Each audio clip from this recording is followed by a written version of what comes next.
Hi, everybody. This is Warren Herman, and tonight we're going to speak about masculinity, femininity, and God. There is a way, I believe, to truly discuss the nature of God as masculine, and in a way, even within the normal categories of the Christian tradition, to describe aspects of God as feminine without saying anything that is contrary to standard Catholic teachings. Um, if we're defining our terms very clearly, sometimes, if we're looking at Christianity from the outside, there can be a sense of why is God male? Why is God male? Like, is that arbitrary? Some people, feeling uncomfortable with this kind of monopoly, seeing that this monopoly of maleness in the Trinity, believe that it's merely an outgrowth of forms of patriarchal power. And so, one way that has been tried by some people to try to counterbalance this is to speak of the Holy Spirit as feminine, using the term she. But this is not really in harmony with the historic way that God is spoken about as masculine. So, how do we come to an authentic understanding, an understanding that's not arbitrary, about the nature of God's masculinity, God's femininity? I think that this can be something that we can actually find a deep and satisfying answer to, an answer that is very deep, an answer that is deeply mystical, and shows a real understanding of the nature of reality. An answer that is not a justification for an ancient thought, but a proving of an ancient insight into the nature of God.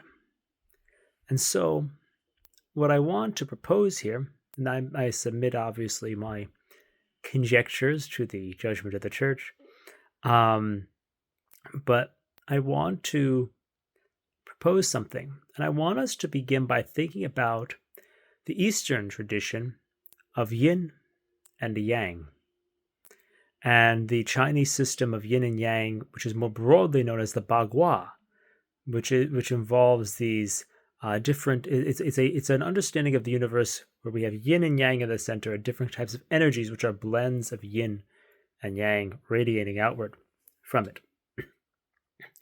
And yin and yang are very interesting because they are abstract principles of the receptive or feminine, and the generative and masculine, the active and receptive.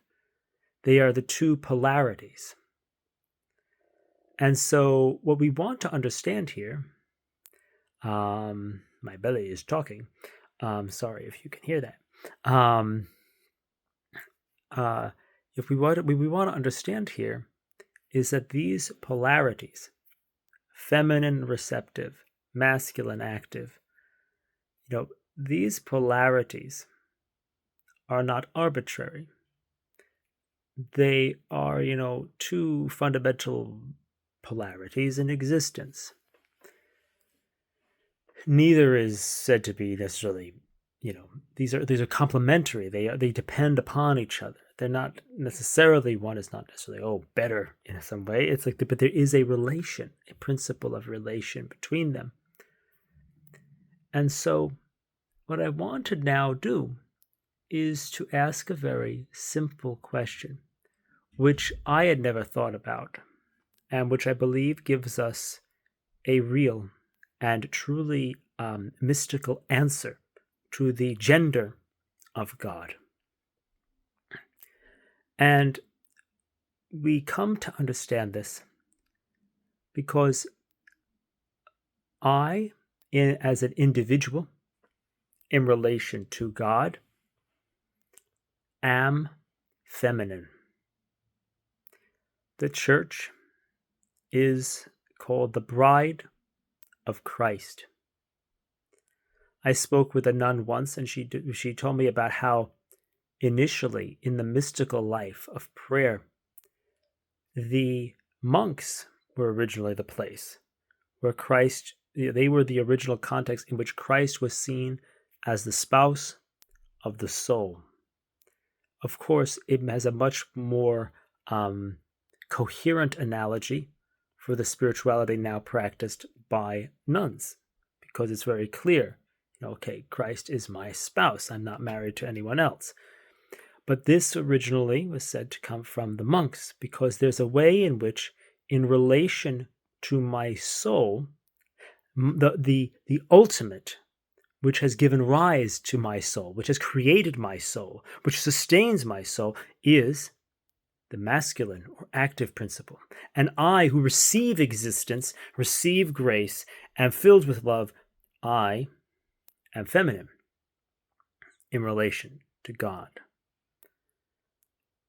And so, in this sense, the soul, every soul, is feminine in relation to God, whether that person is male or female, because in comparison to God, the soul is feminine. So that is a way of beginning this discussion.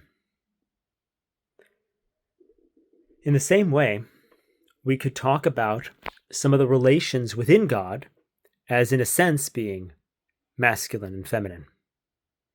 In a sense, and I don't mean this in a actual, in something, or saying something that is not normal here, or not standard. There's a sense in which, in relation to the Father, the Son could be described as feminine, in that he receives from the Father all that the Father has. But he is not, it's not like he's the one who's begotten by the Father. And the Spirit is feminine with regard to the Father and the Son, because he is the one who proceeds from the Father and the Son. Because he receives his existence from them.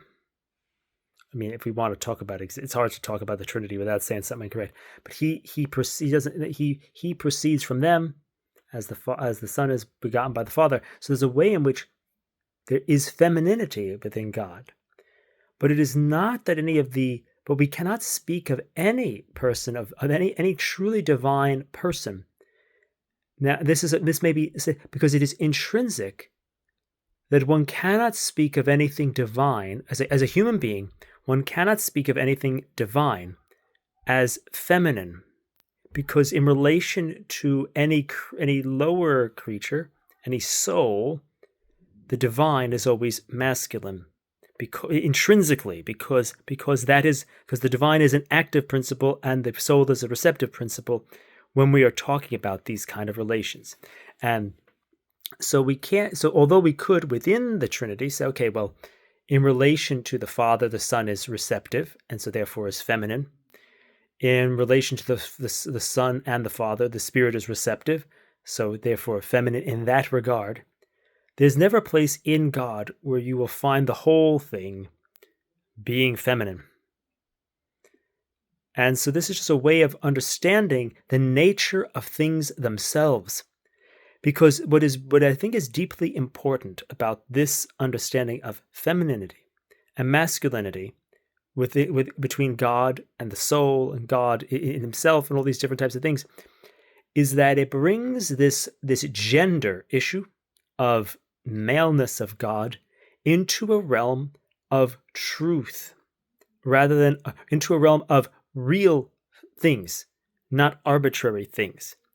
It makes this masculinity of God into something that is so because it is about the nature of that which is created and its relation to that which is uncreated.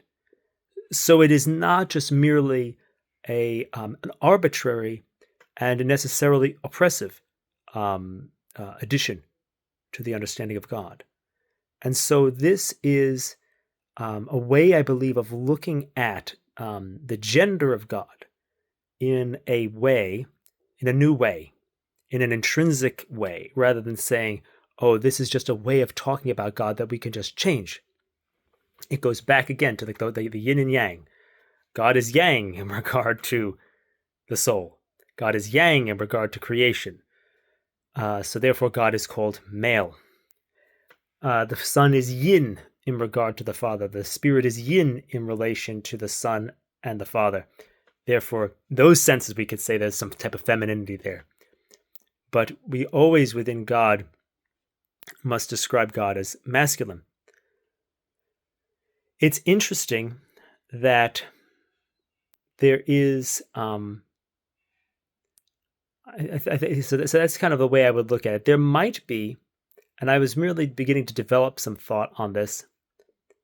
So, for example, when we think of, so in some models of the divine, such as that which we use in traditions such as, the tradition of New Thought, the tradition of the law of attraction, for example, which is present.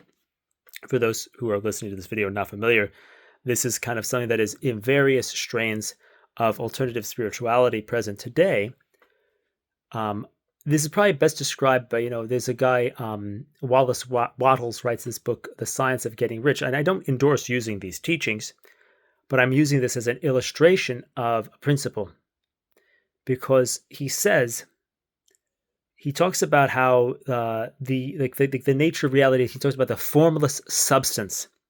And that when you imagine a thing you want to create in your life, you think this thought very forcefully and you impress it upon formless substance, as like planting a seed in soil.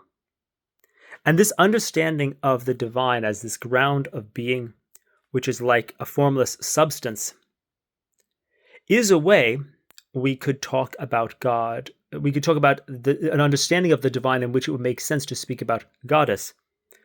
However, I don't believe that this is the relation of God to the creature. I believe that what we're being given in that tradition of Wallace Wattles, where we look at the divine as formless substance, as if we could plant something in it, is a sense that we dominate the divine. And it's very popular, and it's deeply popular to hear the term that we are co-creators.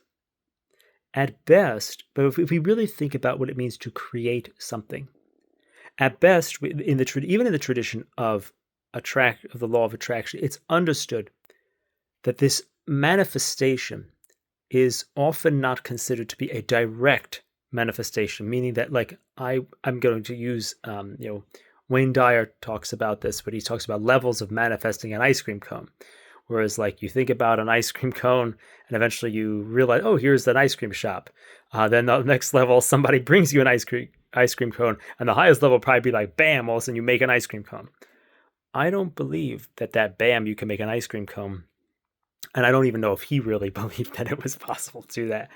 But I don't think that we really ever really become co-creators in that sense. I do believe that these things engage various things and that these processes can work.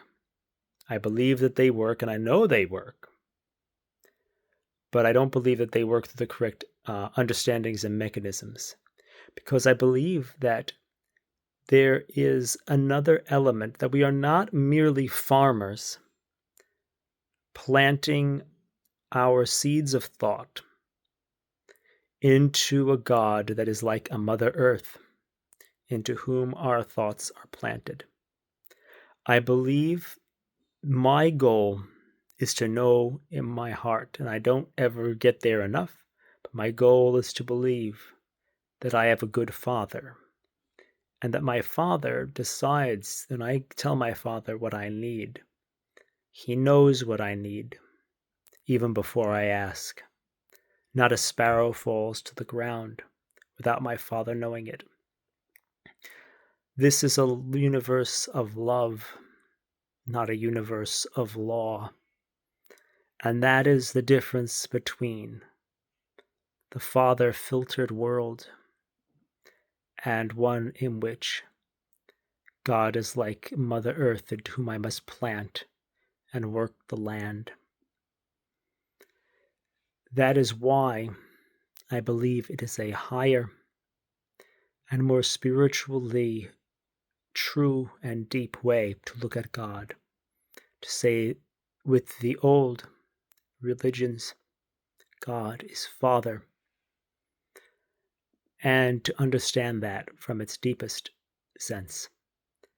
This world is a world of love, not a world of law, meaning that it's not about like mystical laws of creating your reality, although that does happen. I have experienced that, but it does happen. But that's a small,